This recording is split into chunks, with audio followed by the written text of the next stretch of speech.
Apa tidak ada pengusaha muslim yang jadi konglomerat? Ada.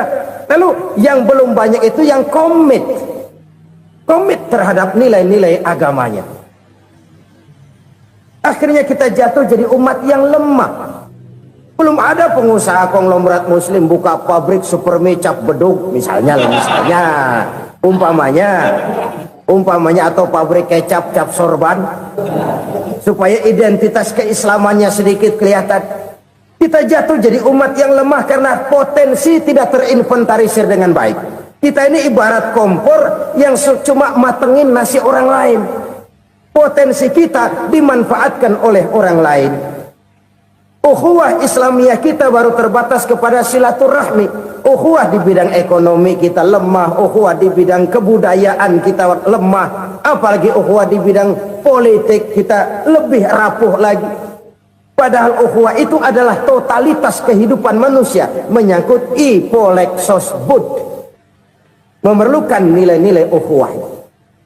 Jadi oleh karena itu mari kita menyadari di dalam harta kita, walaupun kita yang cari pergi pagi pulang sore peras keringat banting tulang, di sana ada harta anak yatim, di sana ada hak masjid, di sana ada hak pesantren, di sana ada hak jihad. Berbahagialah seseorang apabila dia oleh Allah dijadikan keran itu menyimpan air, tapi tidak untuk dirinya, tapi disalurkannya kepada mereka yang memang memerlukannya. Saudara-saudara kaum muslimin rahimakumullah, ini yang pertama.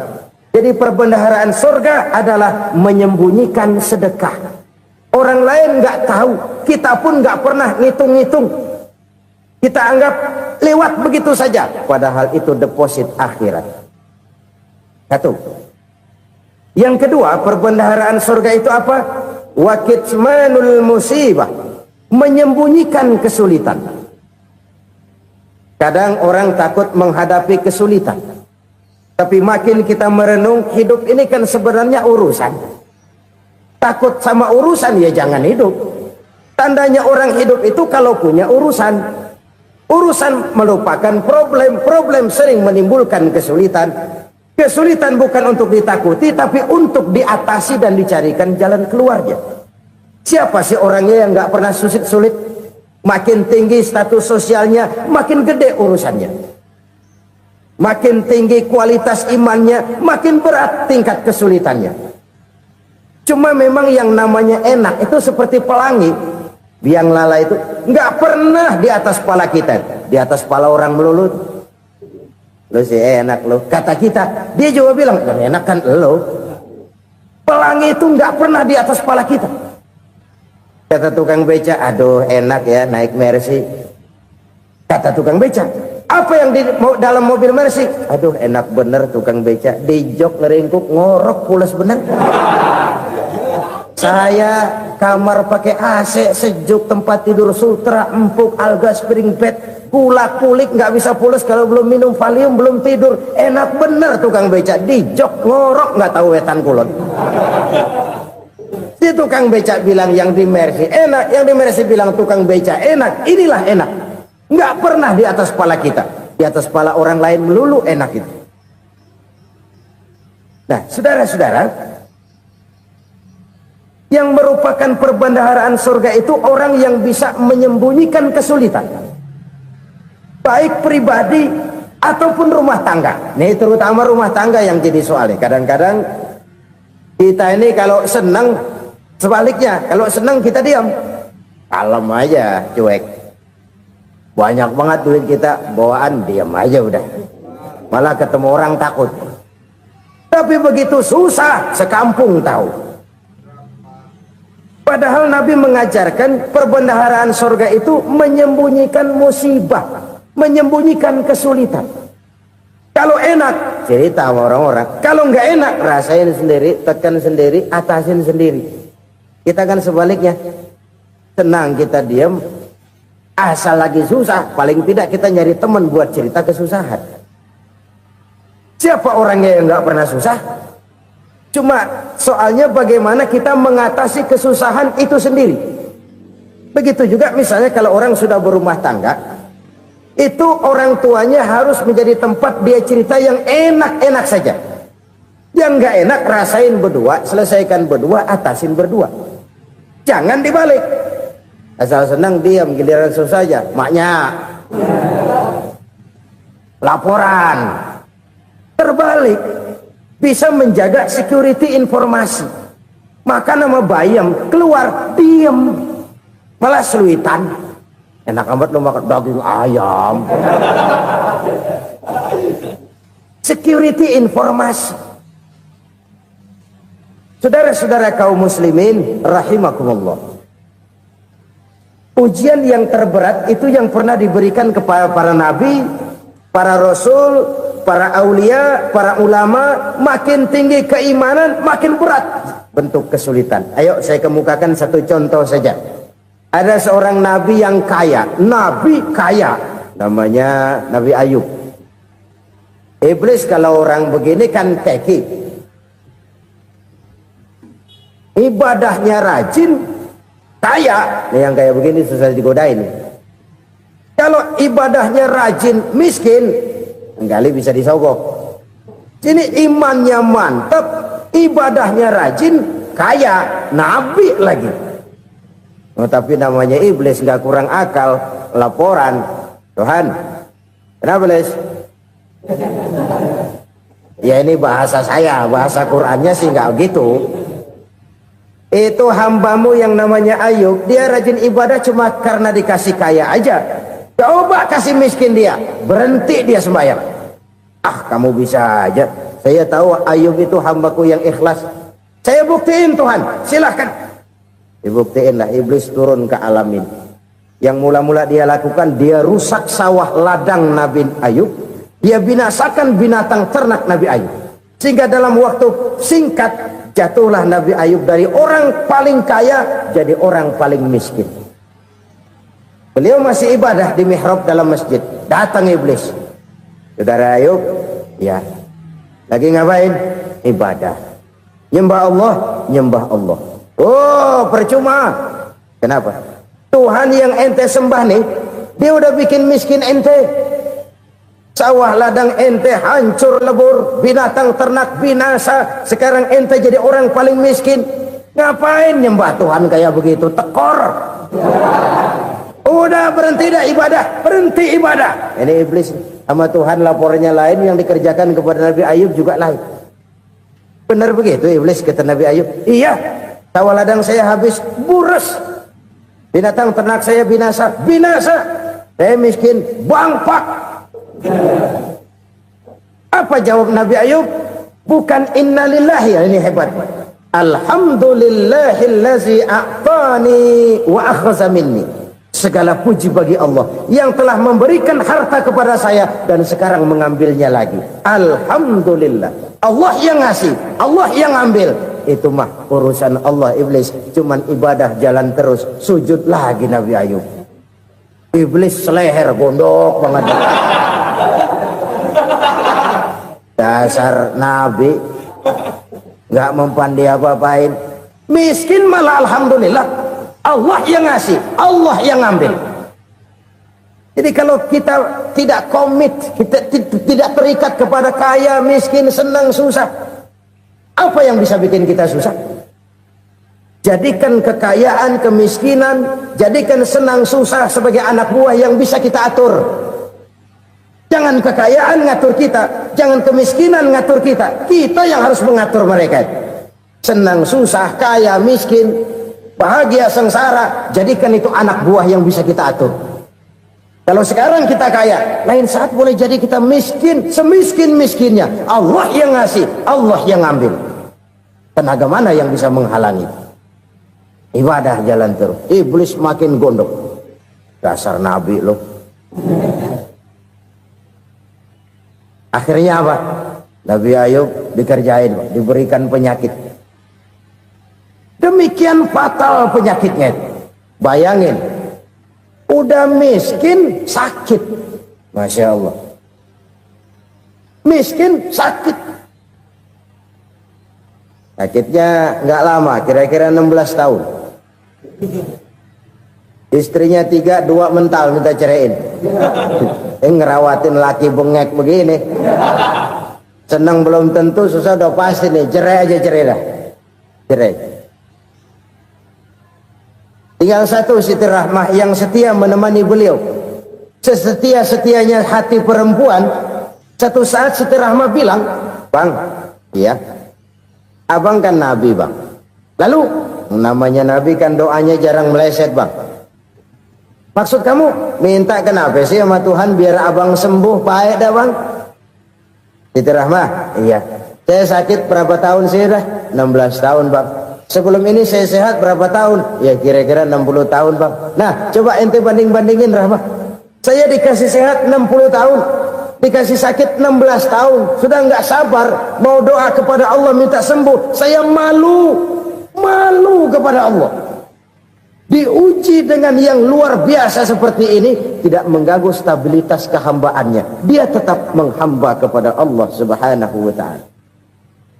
Saudara-saudara kaum muslimin rahimakumullah, kunci menghadapi kesulitan itu apa? Allah jelaskan dalam satu ayat, "Wa basyiris sabirin alladzina iza asabathum musibah qalu inna lillahi wa inna ilaihi raji'un."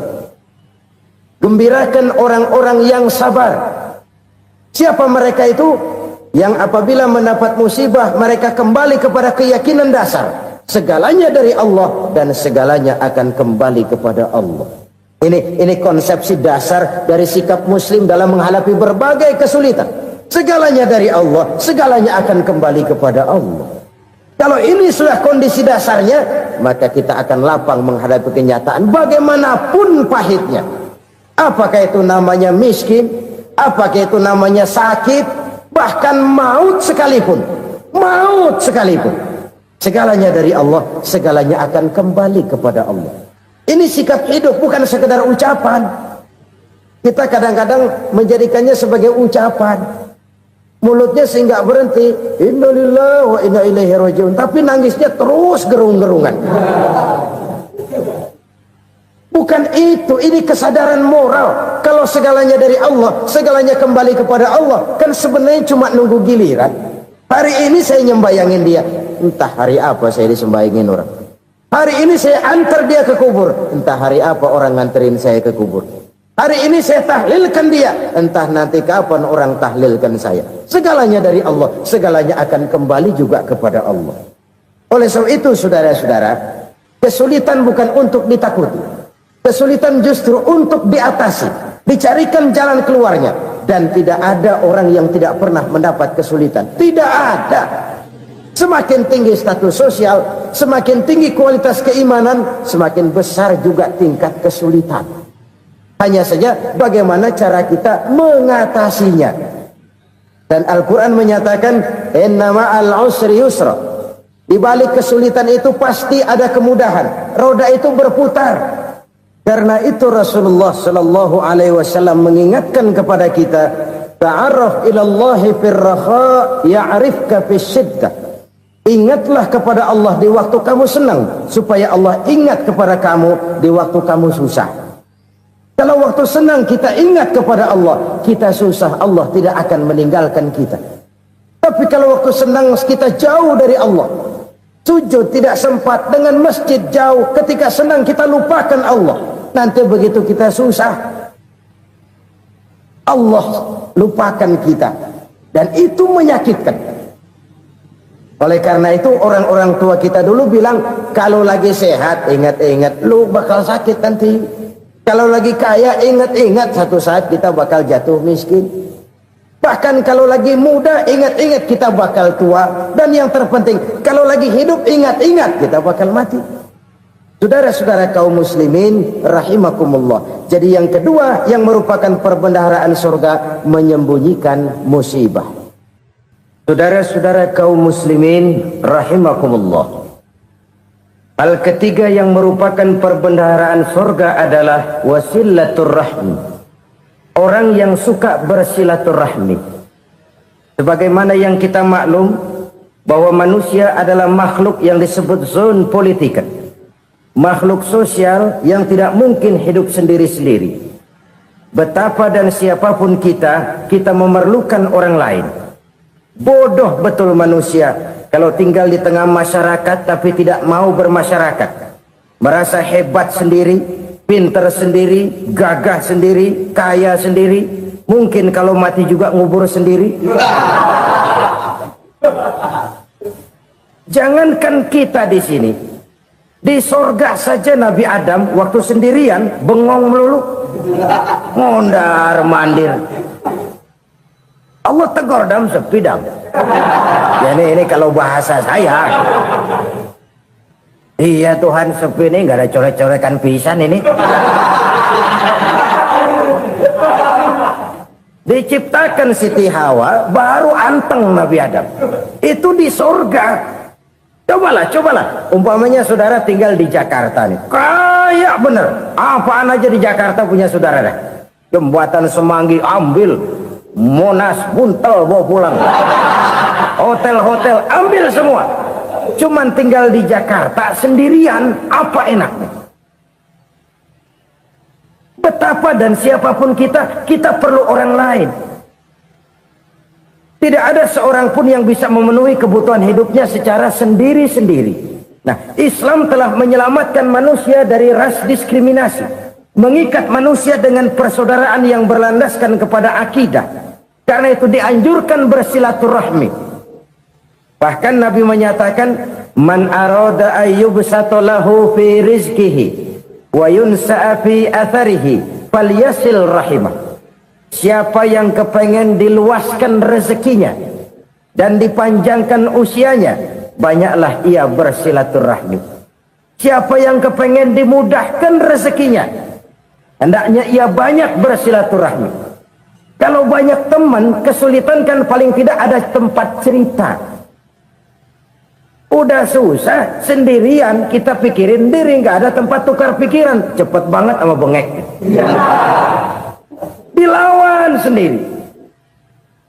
Nah, secara makro kita bisa berkata, tidak mungkin ada kemenangan kalau tidak ada kekuatan. Tidak ada kekuatan kalau tidak ada kesatuan dan persatuan. Tidak mungkin ada kesatuan dan persatuan tanpa semangat silaturahmi. Kalau umat Islam mau menang, dia harus kuat. Kalau umat Islam mau kuat, dia harus bersatu. Kalau umat Islam mau bersatu, dia harus membudayakan silaturahmi ini. Bahkan sampai-sampai kata Nabi, kalau bisa cari nilai tambah. Apa? Silman qata'at. Bersilaturahmilah kau kepada orang yang marah denganmu. Masya Allah, indahnya ajaran agama kita. Orang yang marah pun kepada kita, kata Nabi, kalau bisa bersilaturahmilah kepadanya, kepada orang yang marah itu. Di situ nilai tambah.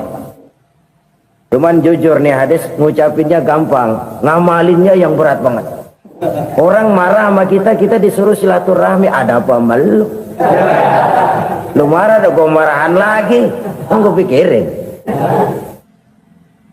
Saudara-saudara kaum muslimin rahimakumullah. Tapi ini yang diajarkan, bahkan ini yang dicontohkan oleh baginda Rasul. Bagaimana begitu mudah? Misalnya satu saat Abu Jahal ini ngatur strategi bagaimana bikin Muhammad celaka. Dia gali lubang di depan tempat tidurnya. Dia tutupin daun korma. Terus dia panggil seseorang, ke sini. Kasih tahu Muhammad, pamannya sakit keras, minta ditengokin. Berangkat orang ini ke sana.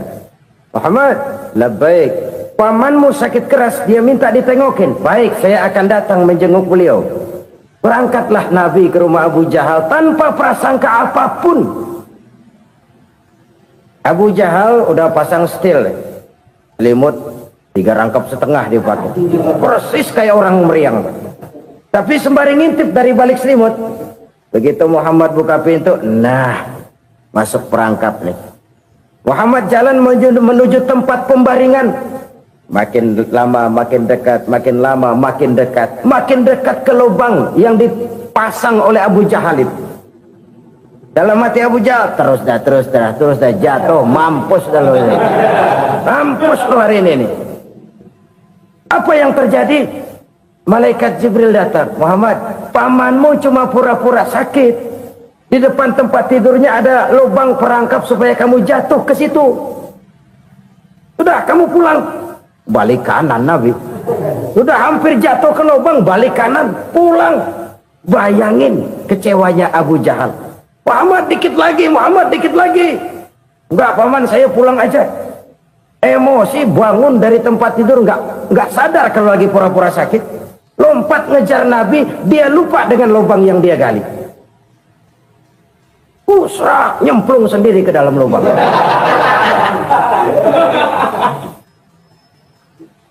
Nabi terus berlalu. Ini terjadi keanehan. Jatuh ke lubang yang dia gali itu sebenarnya nggak terlalu dalam ya, antara 3-4 meteran lah. Tolong saya jatuh ke lubang ini. Datanglah pelayan-pelayannya itu. Angkat saya dari sini. Oh, yang ngulurin tambang. Satu gulung, belum juga nyampe itu tambah. Kurang, beli lagi ke warung. Sambung, ulur lagi, nggak juga bisa sampai. Wah, ini kerjaan Muhammad ini. Tolong, siapa salah seorang kamu ke rumah Muhammad, kasih tahu encangnya kecebur. Minta ditolongin. Sampaikan kepada Rasul. Kenapa? Pamanmu jatuh ke lubang, Muhammad minta tolong diangkatin. Tambang udah nyambung-nyambung nggak nyampe juga. Ya, nanti saya datang, saya tolong. Coba. Nyata-nyata orang berniat jahat mau mencelakakan dia. Datang dia menolong. Ini yang disebut air tuba dibalas air susu ya ini. Bukan sebaliknya. Air tuba dibalas air susu. Paman, kecebur ya? Iya Muhammad, tolong ini. Pegang tangan saya. Nabi ulurkan tangannya. Nyampe. Dipegang oleh Abu Jahal. Diangkat ke atas.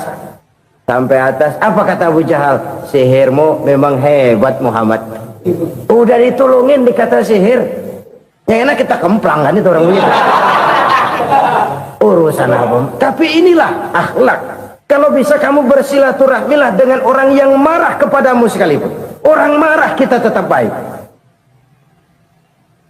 So, kalau kita berbuat baik sama orang yang memang baik, rasanya sih biasa-biasa aja.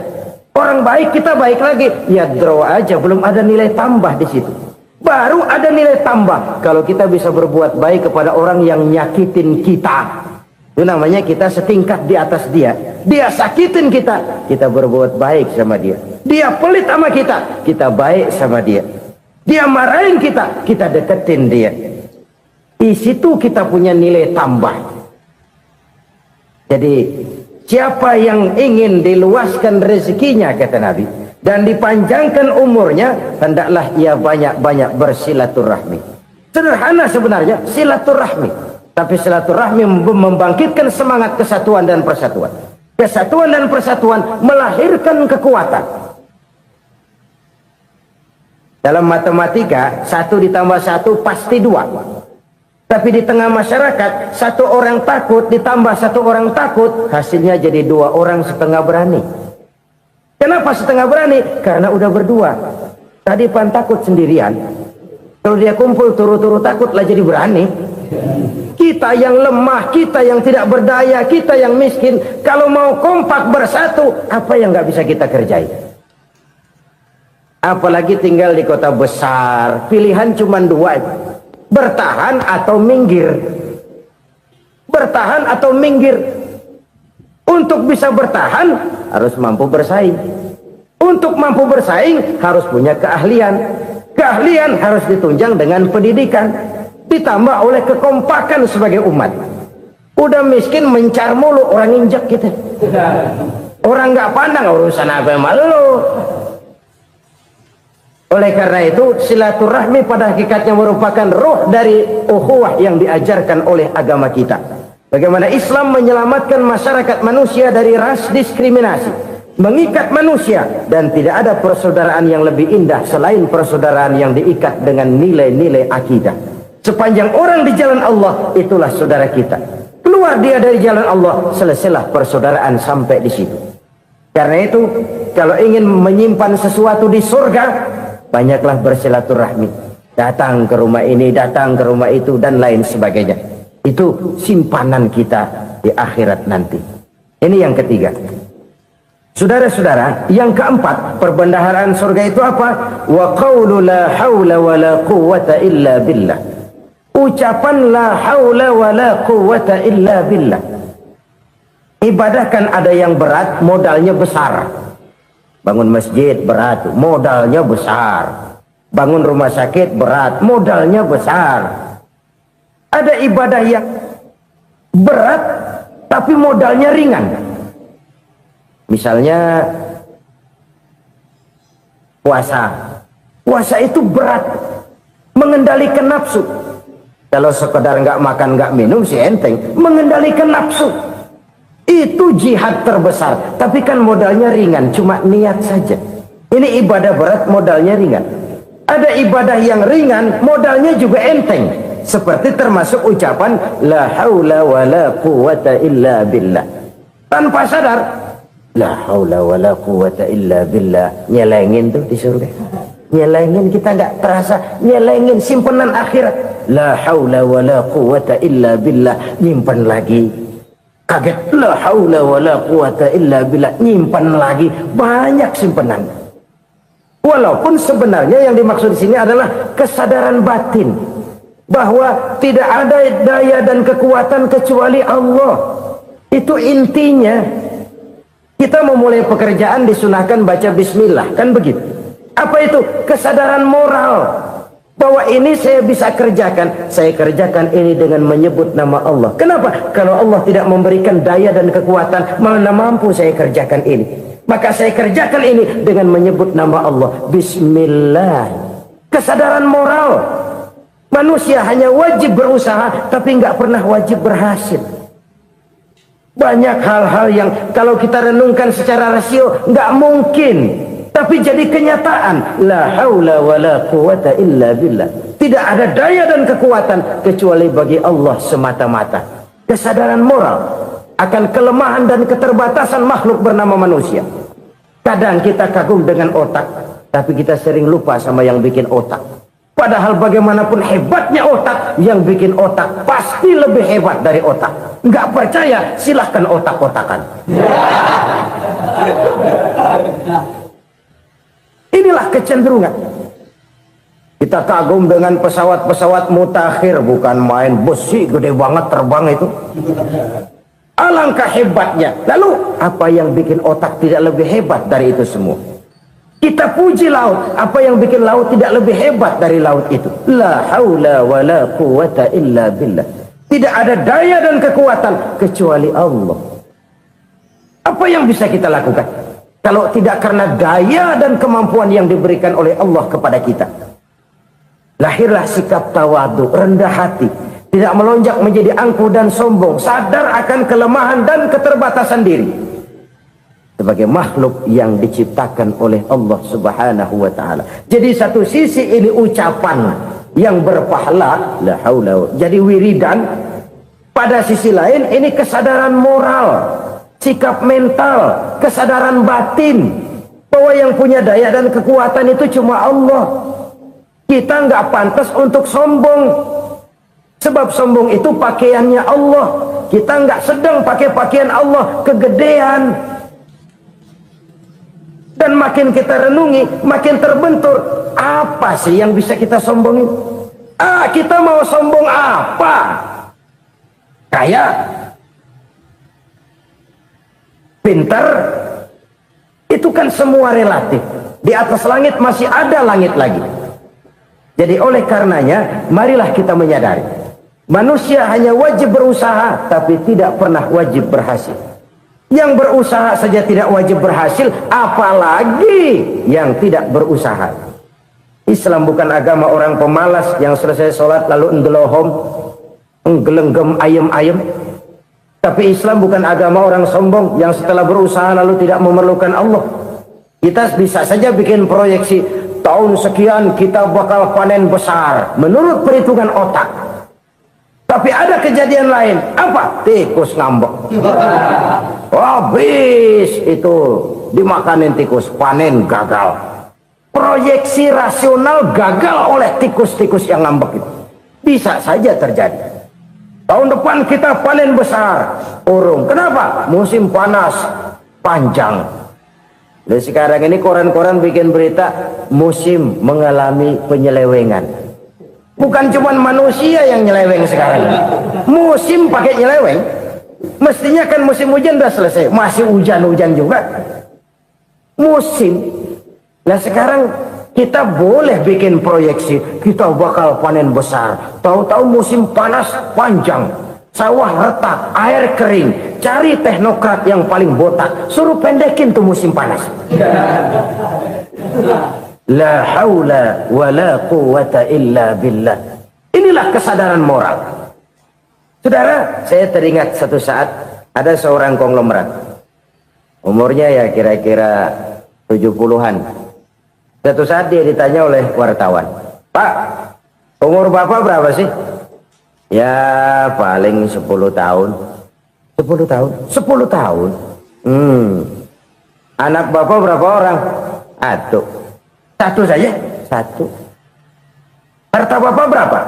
Ya paling-paling bangsa 7 juta kali. 7 juta? Iya. Pak, kenapa Bapak bohongi saya? Bapak punya buku biografi. Koran-koran, majalah-majalah banyak memuat cerita riwayat hidup Bapak. Saya tahu umur Bapak 70. Kenapa bilang cuma 7 tahun? Saya tahu anak Bapak 8. Kenapa cuma bilang 1? Saya tahu harta Bapak miliaran, mungkin triliunan. Pabrik di mana-mana, bank di mana-mana. Kenapa bilang uang Bapak cuma 7 juta? Nah, kata si konglomerat tadi, kamu benar nak, kamu benar. Umur saya kalau jumlahnya memang 70 nak. Cuman ingat-ingat saya, baru 7 tahun terakhir ini saya sujud. Baru 7 tahun terakhir ini saya berusaha dekat dengan Allah. Saya laksanakan perintahnya, saya jauhi larangannya. 7 tahun inilah rasanya yang ada nilainya di hadapan Allah. Yang 63 tahun matong, kelabu, kelem umur gue. Habis untuk maksiat, untuk munkarat. Maka ketika ditanya tadi, umur saya 7 tahun itu. Oh begitu Pak. Oh iya. Lalu anak Pak, anak Bapak kan 8. Kenapa bilang cuma 1? Nah, kalau jumlah hitungannya memang anak saya 8. Tapi dari 8 orang ini rasanya cuma 1 nih yang bakal jadi buah hati, belahan jantung, pelanjut cerita, penerus sejarah, bakal jadi anak soleh yang akan mendoakan saya. Cuma 1 rasanya anak saya ini yang bakal jadi buah hati saya, besar-besaran saya, yang akan mendoakan di kubur saya, yang akan mendoakan di akhirat saya. Yang 7 orang mana? Masya Allah, yang 1 tenggeng, yang 1 nyekek botol ngolo, yang 1 nggak karu-karuan. Makanya saya bilang 1 anak saya yang akan bisa mendoakan saya. Oh begitu Pak. Iya. Nah harta Pak, harta Bapak kan triliunan. Pabrik Bapak di mana-mana. Uang Bapak hampir di tiap bank-bank besar. Kenapa bilang cuma 7 juta? Betul kau nak. Harta saya kalau jumlahnya memang miliaran, triliunan mungkin. Tapi yang saya ingat baru 7 juta tuh yang saya belanjakan di jalan Allah. Saya nyumbang masjid, saya santuni yatim piatu, saya bantu pembangunan pesantren, saya bantu pembangunan rumah sakit Islam. Itu yang akan saya bawa pulang ke akhirat, yang 7 juta itu. Yang triliunan itu nanti akan diperebutkan oleh anak-anak saya sebagai waris saya. Jadi harta saya 7 juta itu yang bakal nemenin saya di akhirat, yang akan saya bawa pulang jadi teman saya. Saudara-saudara kaum muslimin, jangan-jangan orang tua itu adalah kita-kita ini. Jangan-jangan kita-kita ini adalah orang tua itu. Jangan-jangan itu potret dari diri kita masing-masing. Dari sekian umur yang diberikan Allah, berapa tahun yang ada nilainya di hadapan Allah? Dari sekian anak-anak yang merupakan amanah, berapa yang akan mendoakan kita sebagai orang tuanya menjadi anak soleh? Dari sekian banyak harta yang diberikan Allah. Subhanallah, sangat luar biasa apa yang sudah disampaikan oleh guru kita almarhum Kiai Haji Zainuddin MZ. Sahabat beriman yang dimuliakan Allah, tetaplah di channel ini karena kajian ini belum selesai dan masih banyak lagi hal-hal menarik yang akan disampaikan oleh guru kita almarhum Kiai Haji Zainuddin MZ. Maka dari itu tetaplah di channel ini dan mari kita lanjutkan kembali. Selamat mendengarkan. Karena itu kita kembali kepada la haula wa la quwata illa billah. Kita wajib berusaha, kita wajib berikhtiar. Selebihnya Segala daya dan kekuatan hanya milik Allah saja semata-mata. Satu kesadaran batin dari setiap pribadi muslim. Setelah ia berusaha dan berikhtiar, ia menyerahkannya kepada Allah Subhanahu wa ta'ala. Jadi satu sisi ini merupakan wiridan ucapan yang mengandung pahala. Pada sisi lain ini merupakan sikap batin dari seorang muslim di dalam ia menghadapi realitas kehidupan ini. Saudara-saudara kaum muslimin rahimakumullah. Kalau ini kita jadikan satu basis kehidupan, maka ini akan menyelamatkan manusia dari kemungkinan tergelincir menjadi orang yang lupa diri dan lupa darat. Sebab itu Imamul Ghazali berpesan, jadidis safinah fa innal bahra amiq wa khuziz zad fa inna safara ba'id wa khaffifil hamla fa innal hamla sadid. Perbarui selalu kapalmu karena lautan sangat dalam. Bawa bekal yang banyak karena perjalanan ini sangat jauh. Ringankan beban karena kebanyakan beban akan menyakitkan. Alangkah indah kalimat ini, alangkah dalam makna yang terkandung di sana. Perbarui selalu kapalmu karena lautan sangat dalam. Apa artinya ini? Jaga mentalmu baik-baik. Pelihara imanmu baik-baik karena hidup penuh cobaan seperti lautan. Kita kalau berlayar di lautan kan kadang-kadang tenang, angin bertiup sepoi-sepoi basah. Jika malam datang bintang gemintang bertabur menghias cakrawala, rembulan memantulkan sinarnya dengan indah. Dalam keadaan begitu berlayar enak, tapi lain saat ombak menggunung, halilintar menyambar, angin topan bertiup. Berapa banyak sudah saudara-saudara kita yang tenggelam di lautan dunia tanpa sadar bahwa dia belum sampai kepada pantai yang akan dituju. Berapa banyak sudah saudara-saudara kita yang tenggelam di lautan dunia ini tanpa sempat bangkit lagi. Dia menyangka sudah sampai kepada tujuannya. Hati-hati kapal jangan sampai bocor karena lautan sangat dalam. Iman ini jaga baik-baik karena hidup penuh dengan ujian. Wa khuzizat fa inna safara ba'id. Bawa bekal yang banyak karena perjalanan sangat jauh. Saudara mau ke Bandung, bawa duit. Saudara mau ke Surabaya, banyakan lagi duitnya.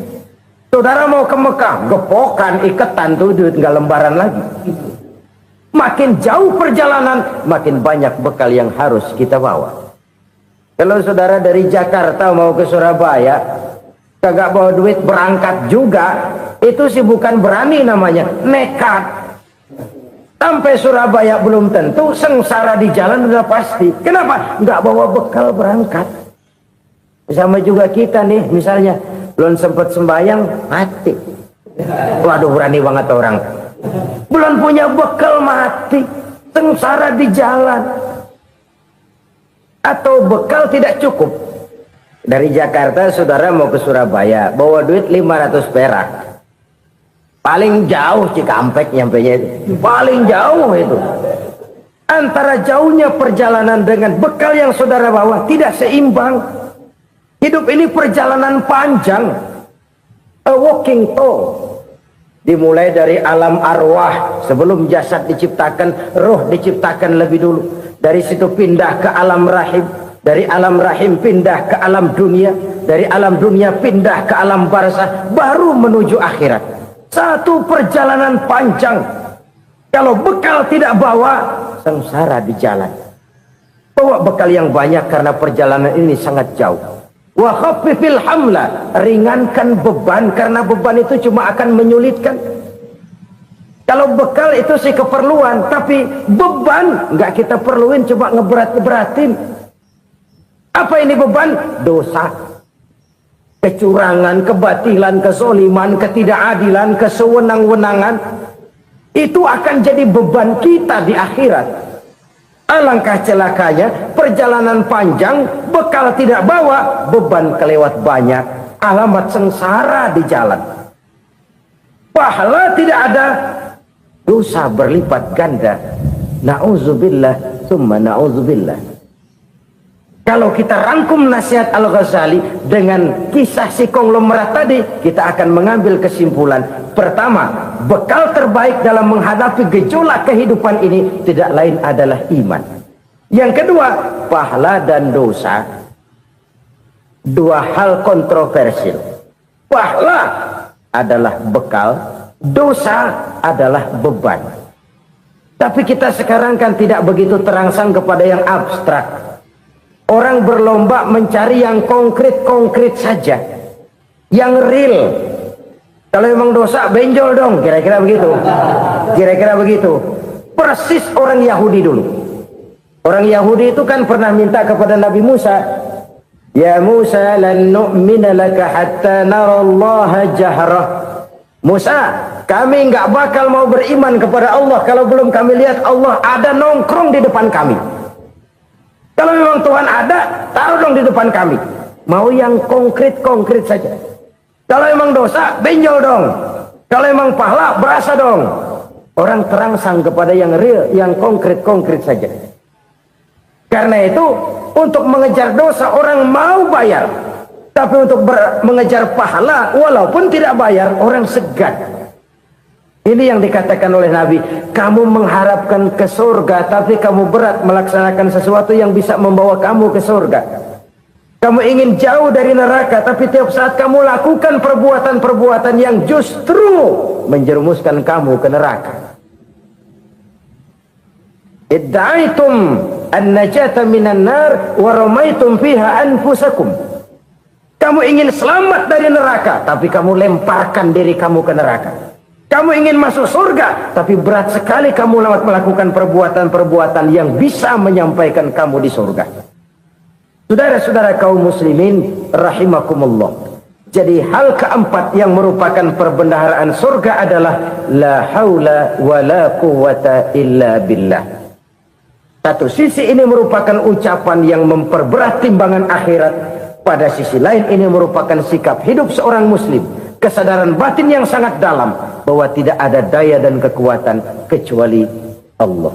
Dan itu kita simbolkan pada saat memulai pekerjaan dengan Bismillah, dengan menyebut nama Allah. Satu kesadaran moral, saya hanya bisa melakukan ini karena diberikan daya dan kekuatan oleh Allah. Lahirlah sikap tawadu, rendah hati, tidak melonjak menjadi angkuh dan sombong. Saudara-saudara, sampai sini dulu jumpa kita kali ini. Semoga 4 perbendaharaan surga ini dapat kita lakukan, yang kelak akan merupakan bekal kita di kemudian hari nanti. Amin ya rabbal alamin. Terima kasih atas segala perhatian, mohon maaf atas segala kekurangan. Usikum wa iyaya bitaqwallah. Wassalamu alaikum warahmatullahi. Alhamdulillahirabbil alamin. Demikianlah tausiah yang sangat luar biasa, yang tentunya sangat bermanfaat untuk kita jadikan pelajaran dalam kehidupan kita sehari-hari. Sahabat beriman yang dimuliakan Allah, mari kita doakan guru kita, semoga beliau diampuni segala dosa-dosanya dan dilapangkan kuburnya. Dan buat sahabatku semua yang sudah setia menonton ceramah ini sampai selesai, saya ucapkan terima kasih banyak. Semoga Allah Subhanahu wa Ta'ala senantiasa selalu melimpahkan rahmat dan karunia-Nya kepada sahabatku semua. Selalu diberikan kesehatan, dimudahkan segala urusannya, dan dilancarkan rezekinya. Amin ya rabbal alamin. Cukup sampai di sini dulu, sampai bertemu lagi di kajian-kajian berikutnya. Wabillahi taufiq wal hidayah, waridha wal hidayah. Wassalamualaikum warahmatullahi wabarakatuh. Assalamualaikum warahmatullahi wabarakatuh. Alhamdulillahirabbil alamin, wassalatu wassalamu ala Rasulillah wa ala alihi wa sahbihi wa mawalah, amma ba'du. Sahabat beriman yang dimuliakan Allah, alhamdulillah kita bertemu lagi di channel ini. Doa dan harapan saya, semoga sahabatku semua selalu diberikan kesehatan, dimudahkan segala urusannya, dan dilancarkan rezekinya. Amin ya rabbal alamin. Pada kesempatan yang berbahagia ini, mari kita bernostalgia mendengarkan tausiah yang sangat luar biasa dari guru kita almarhum Kiai Haji Zainuddin MZ. Beliau dikenal sebagai dai sejuta umat. Berikut ini mari kita dengarkan bersama isi tausiah dari guru kita almarhum Kiai Haji Zainuddin MZ. Selamat mendengarkan. Selalu berusaha menyimpan sesuatu yang bisa membawa manfaat, baik untuk dirinya, untuk anak cucunya, maupun untuk keluarganya, untuk masa kini dan masa depannya. Kadang simpanan itu berbentuk uang, kadang berupa tanah, lain saat berbentuk pabrik, dan lain sebagainya. Sementara masa depan yang paling pasti adalah akhirat. Jika untuk masa depan dunia kita rela memeras keringat, membanting tulang, pergi pagi dan pulang petang, menyimpan uang, menyimpan tanah, menyimpan pabrik, pernahkah kita merenung jika satu saat kiamat datang, kita dibangkitkan dari kubur masing-masing, berdiri di padang mahsyar untuk mempertanggungjawabkan seluruh kegiatan hidup kita di dunia ini, lalu kita akan menuju ke alam akhirat. Sudahkah kita mempunyai simpanan untuk akhirat kita? Pada pertemuan kali ini saya ingin menyampaikan sebuah hadis di mana Rasulullah sallallahu alaihi wasallam bersabda, arba'un min kanzil jannah. Simpanan sorga ada 4 macam.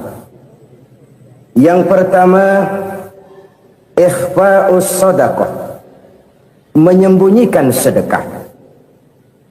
Saudara-saudara kaum muslimin, sebagaimana yang kita maklum bahwa Allah Subhanahu wa taala melebihkan sebagian rezeki dari kita terhadap yang lain. Ada yang kaya, ada yang setengah kaya, ada yang miskin, ada yang setengah miskin, dan selanjutnya. Ada yang gajinya kecil tapi penghasilannya gede. Ada yang penghasilannya gede tapi nggak punya gaji. Ada juga yang memang gajinya gede dan penghasilannya gede. Kelebihan rezeki merupakan sunnatullah dan tidak harus membuat kita merasa lebih dari yang lain. Bahkan sebaliknya, kelebihan itu harus membuat kita ringan tangan untuk menolong mereka yang memang memerlukan pertolongan. Kalau saudara diberikan ilmu, maka pertanyaan akhirat cuma satu: ilmumu kau amalkan untuk apa? Kalau saudara diberikan umur yang panjang, pengadilan akhirat juga bertanya satu: umurmu kau habiskan di mana? Tapi kalau saudara diberikan harta, pengadilan akhirat akan bertanya dua: hartamu kau dapat dari mana? Kau belanjakan kemana? Dari mananya ditanya dan kemananya juga ditanya. Oleh karena kita akan dimintakan pertanggungan jawab, maka amanah yang bernama harta ini harus kita gunakan dengan sebaik-baiknya. Ada penggunaan yang merupakan kewajiban, itu zakat namanya. Ada penggunaan yang sewaktu-waktu, itu infak namanya. Ada yang lebih sewaktu-waktu lagi, dan itu sedekah namanya. Zakat dia terikat oleh haul dan nisab, oleh putaran batas waktu dan ukuran dari harta itu sendiri. Sedangkan infak terikat oleh situasi dan kondisi perekonomian seseorang. Sedangkan sedekah tidak terikat dengan apapun. Dalam kondisi seperti apapun kita bisa melakukan sedekah dengan yang terkecil sekalipun. Sampai-sampai Rasulullah sallallahu alaihi wasallam mengajarkan, la tahqiranna minal ma'rufi syai'an walau an talqa akhaka biwajhin talik. Atau ada hadis, tabassumuka fi wajhi akhika laka shadaqah. Senyumanmu kepada temanmu adalah sedekah. Jadi untuk melakukan sedekah tidak harus dalam berbentuk uang. Dengan ilmu kita bisa sedekah, dengan tenaga kita bisa bersedekah, dengan pikiran kita bisa bersedekah, bahkan senyum kepada teman itu pun sedekah. Jadi kalau sedekah dengan uang memang belum punya uang, nyengir aja banyakin. Itu asal pada tempatnya, jangan lalu ketemu tiang listrik cengengesan. Tentu tidak pada tempatnya dan tidak wajar. Nah, sedekah yang paling dicintai Allah adalah sedekah yang disembunyikan. Artinya jauh dari sifat riya. Kan kadang-kadang ada orang sedekah itu disebutkan namanya. Apa tidak bagus? Kalau memang niatnya ikhlas, ya bagus-bagus saja. Untuk memberikan sugesti kepada yang lain. Si Fulan bin Fulan nyumbang sekian, diumumkan. Boleh kalau niatnya untuk memberikan rangsangan kepada yang lain supaya dia menyumbang lebih besar dari orang tadi. Tapi kalau itu mendatangkan riya, maka sedekah yang paling dicintai Allah adalah sedekah yang disembunyikan. Tangan kiri saja tidak tahu apa yang diberikan oleh tangan kanan. Sedekah yang dilakukan dengan ikhlas akan merupakan perbendaharaan surga, tersembunyi dari pandangan orang lain, tidak seorang pun tahu. Karena memang sikap yang baik adalah melupakan kebaikan dan mengingat kesalahan. Itu salah satu ciri orang bahagia. Orang yang selalu mengingat kesalahannya dan berusaha melupakan segala kebaikannya. Kalau dia akan berada kebaikan, dia tidak bisa ikut, dia merasa rugi karena dia merasa belum pernah berbuat baik. Tapi kalau akan melakukan kesalahan baru, dia ingat kesalahan yang sudah-sudah, sehingga terhalang baginya untuk melakukan satu kesalahan baru. Demikianlah saudara-saudara, bahwa Allah melebihkan rizki sebagian kita dari yang lain, agar terjadi tolong-menolong dalam kehidupan ini. Jadi kesenjangan yang nature, kesenjangan yang alami itu sunnatullah. Ada yang kaya, ada yang miskin, ada yang kelas menengah. Nah, kenapa lalu sekarang kita berusaha mengentaskan kemiskinan? Oleh karena adanya kesenjangan struktural. Kalau yang kaya bisa semakin kaya, kenapa yang miskin tidak bisa naik jadi ikut sedikit kaya? Sebab pada dasarnya Islam adalah agama yang sejak turunnya sudah berupaya memerangi kemiskinan. Bahkan dikatakan kemiskinan itu mendekatkan kepada kekufuran. Orang kalau miskin udah dekat banget sama kafir. Gampang menjadi kafir. Berapa banyak saudara-saudara kita yang oleh karena soal perut, oleh karena soal materi, terpaksa meninggalkan dan menanggalkan akidahnya.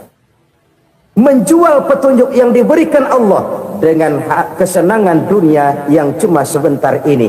Na'udzubillah summa na'udzubillah. Jadi makin kita sembunyikan satu sedekah, semakin banyak perbendaharaan kita di surga. Sedekah yang paling dicintai Allah adalah sedekah yang disembunyikan. Malahan ada seorang sufi, dia punya kebiasaan kalau pergi sholat Jumat dia bawa uang, itu uang dia taruh di bawah tikar masjid. Dia niat sedekah kepada siapa saja yang nemuin itu duit. Maksudnya apa? Supaya yang nemuin nggak tahu siapa yang punya duit. Demikian dia saking ingin menyembunyikan sedekahnya. Karena sifat riya itu bisa memakan amal kita sendiri. Riya itu termasuk menyebut-nyebut kebaikan kita.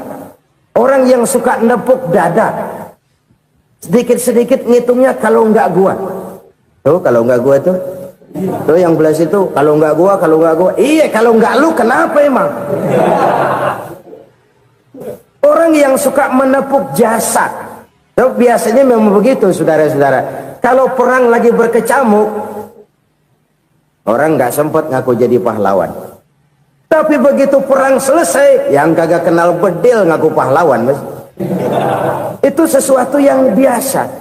Oleh karenanya, orang-orang yang ikhlas dalam bersedekah, disembunyikannya sedekah itu Allah cinta betul. Malahan ada hadis memberikan jaminan, inna sedaqatal mar'il muslimi tazidu fil umri wa tadfa'u mitatas su'i. Sesungguhnya sedekahnya seorang mukmin tazidu fil umri, bisa menambah umur panjang. Wa tadfa'u mitatas su'i, dan menyelamatkan manusia dari mati secara su'ul khatimah.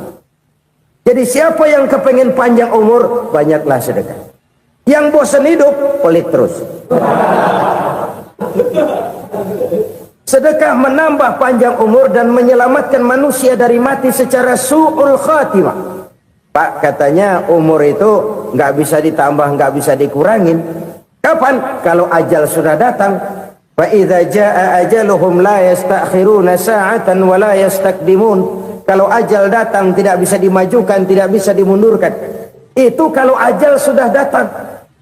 Tidak bisa lagi umur ditambah dikurangi, sudah datang. Tapi kalau belum datang, itu kan haknya Allah. Mau ditambah, mau dikurangi, hak prerogatif Allah. Sebagai pencipta manusia, Allah maha kuasa dan maha mampu. Sedekah ini menambah panjang umur dan menyelamatkan manusia dari mati secara su'ul khatimah. Itu orang mati kan sama ya, kondisinya mati, nggak nafas. Tapi hakikat mati kan lain-lain. Ada yang mati itu husnul khatimah, baik akhirnya.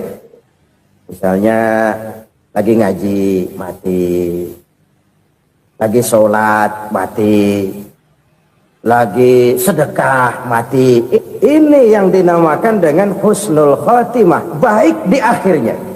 Sebaliknya ada yang su'ul khatimah, jelek di akhirnya. Ini yang jadi catatan akhir.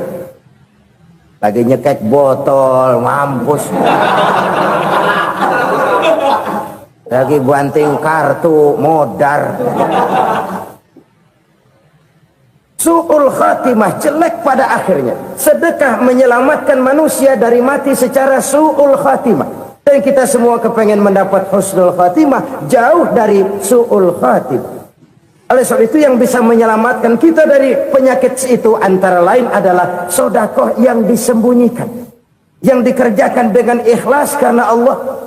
Tidak karena kepengen dipuji orang, tidak karena ingin dikatakan orang pemurah, sebab orang dermawan itu orang yang memberi tanpa harus diminta. Kalau masih harus diminta, ya belum dermawan namanya, masih harus diminta. Kalau nggak diminta ya tulus, lolos, polos.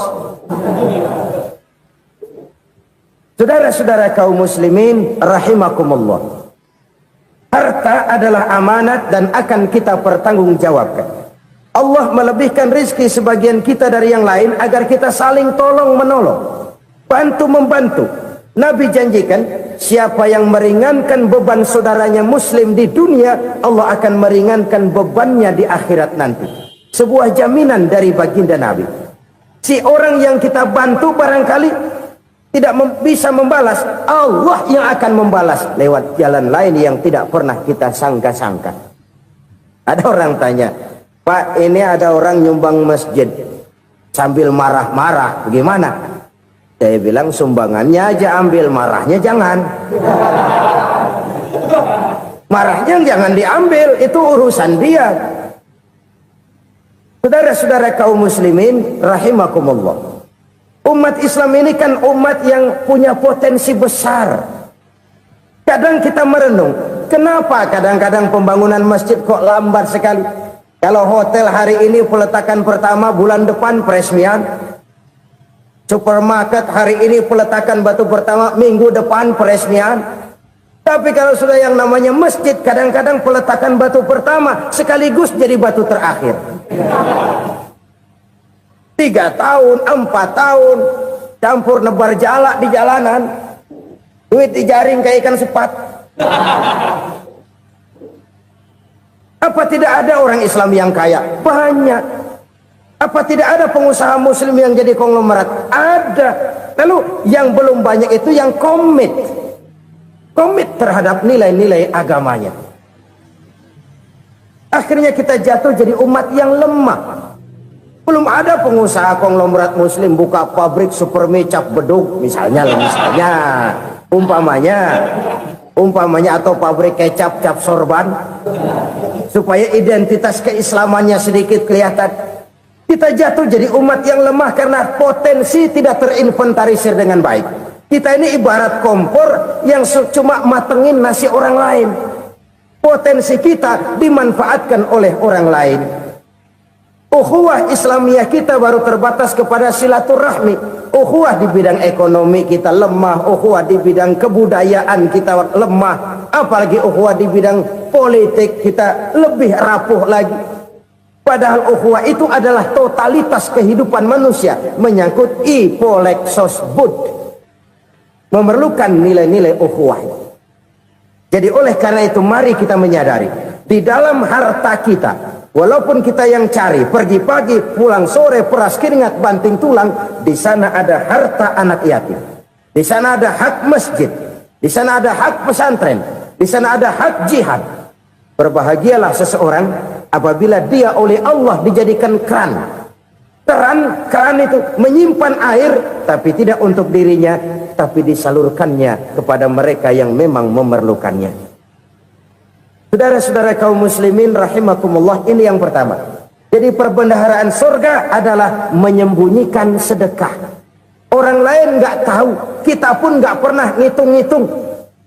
Kita anggap lewat begitu saja, padahal itu deposit akhirat. Satu. Yang kedua, perbendaharaan surga itu apa? Wa kitmanul musibah, menyembunyikan kesulitan. Kadang orang takut menghadapi kesulitan, tapi makin kita merenung, hidup ini kan sebenarnya urusan. Takut sama urusan, ya jangan hidup. Tandanya orang hidup itu kalau punya urusan. Urusan melupakan problem, problem sering menimbulkan kesulitan. Kesulitan bukan untuk ditakuti, tapi untuk diatasi dan dicarikan jalan keluarnya. Siapa sih orangnya yang nggak pernah sulit-sulit? Makin tinggi status sosialnya, makin gede urusannya. Makin tinggi kualitas imannya, makin berat tingkat kesulitannya. Cuma memang yang namanya enak itu seperti pelangi. Biang lala itu nggak pernah di atas kepala kita, di atas kepala orang melulu. Lo sih enak lo, kata kita. Dia juga bilang yang enak kan lo. Pelangi itu nggak pernah di atas kepala kita. Kata tukang beca, aduh enak ya naik Mercy.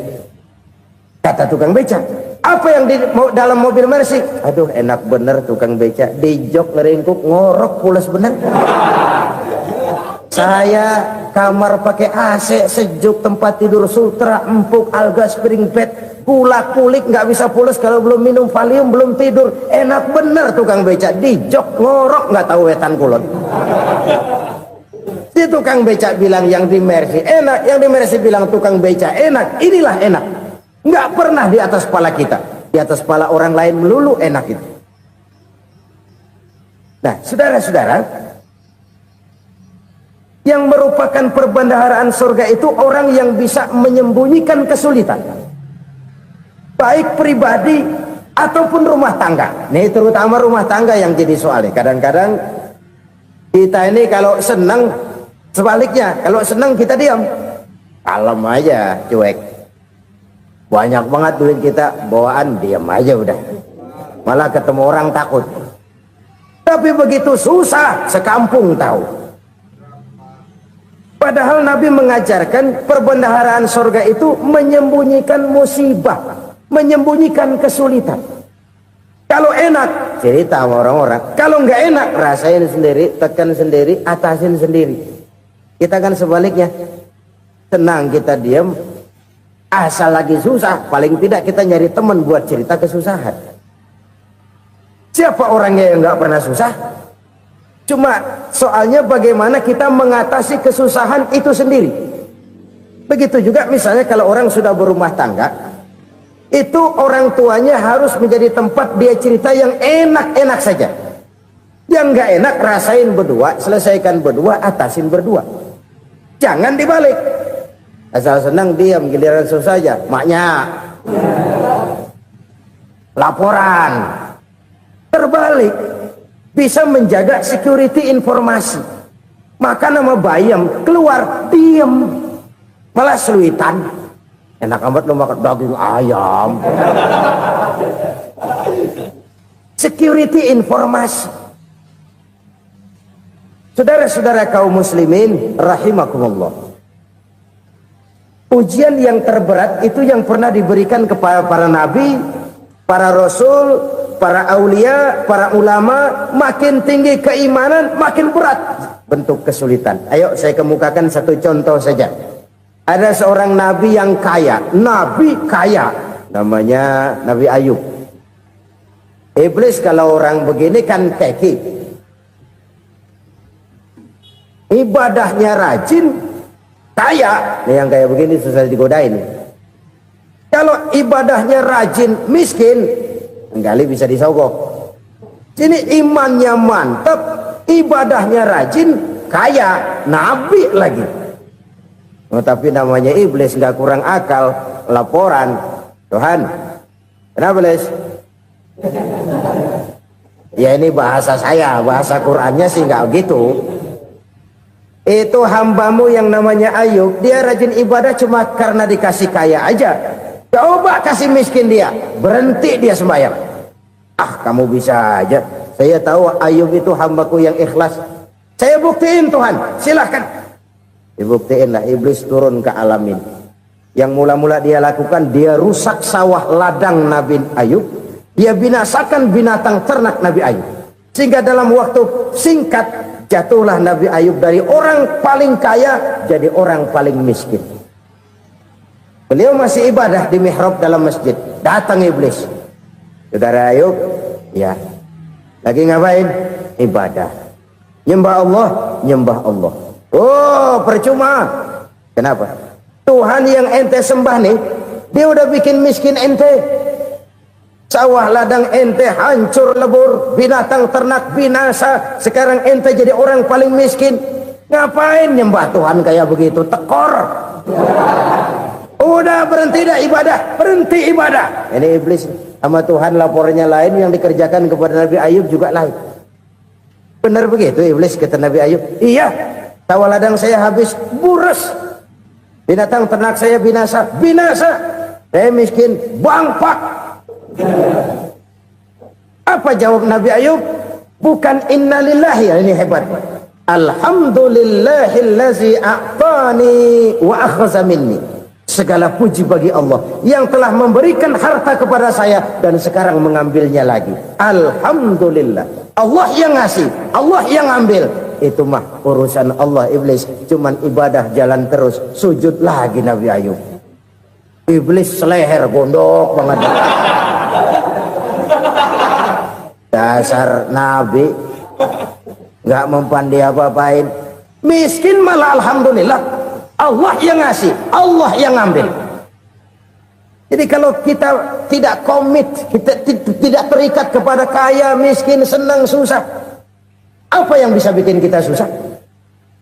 Jadikan kekayaan, kemiskinan, jadikan senang, susah sebagai anak buah yang bisa kita atur. Jangan kekayaan ngatur kita, jangan kemiskinan ngatur kita. Kita yang harus mengatur mereka. Senang, susah, kaya, miskin, bahagia, sengsara, jadikan itu anak buah yang bisa kita atur. Kalau sekarang kita kaya, lain saat boleh jadi kita miskin, semiskin-miskinnya. Allah yang ngasih, Allah yang ngambil. Tenaga mana yang bisa menghalangi? Ibadah jalan terus. Iblis makin gondok. Dasar Nabi loh. Akhirnya apa? Nabi Ayub dikerjain, diberikan penyakit. Demikian fatal penyakitnya. Bayangin, udah miskin sakit. Masya Allah. Miskin sakit. Sakitnya nggak lama, kira-kira 16 tahun. Istrinya 3, 2 mental minta ceraiin. Ngerawatin laki bengek begini. Senang belum tentu, susah udah pasti nih. Cerai aja, cerai dah. Cerai. Tinggal satu Siti Rahmah yang setia menemani beliau. Sesetia-setianya hati perempuan. Satu saat Siti Rahmah bilang, "Bang, iya, abang kan Nabi, Bang. Lalu, namanya Nabi kan doanya jarang meleset, Bang. Maksud kamu minta kenapa sih sama Tuhan biar abang sembuh, baik dah, Bang?" Siti Rahmah, iya. Saya sakit berapa tahun sih dah? 16 tahun, Bang. Sebelum ini saya sehat berapa tahun? Ya kira-kira 60 tahun, Bang. Nah, coba ente banding-bandingin, Rahmah. Saya dikasih sehat 60 tahun, dikasih sakit 16 tahun. Sudah nggak sabar mau doa kepada Allah minta sembuh.